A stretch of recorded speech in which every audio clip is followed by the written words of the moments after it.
सम्पूर्णमा सबैलाई नमस्ते र दिन बिग्रेपछि शत्रुलाई पनि भात पकाएर खुवाउनु पर्दो रहेछ। र यता जलिरहेको छ दननन आगो।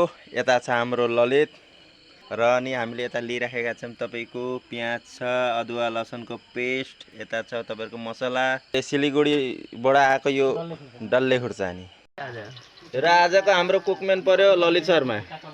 साह्रै मिठो खाना बनाउँछ यसले। कुरो यस्तो भइरहेछ, आधा किलो मासु ल्याएको हजुर।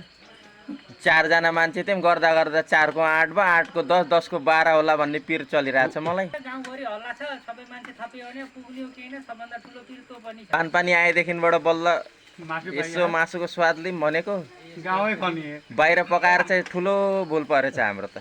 यसमा तपाईँको दही एड भयो ग्रेभीमा र यहाँ एड भयो मासु।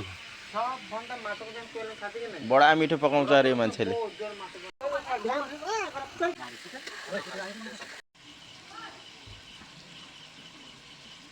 शत्रु भनेको मान्छे यो दिन बिग्रेपछि शत्रुलाई नि घर बोलाएर खुवाउनु पर्दो रहेछ।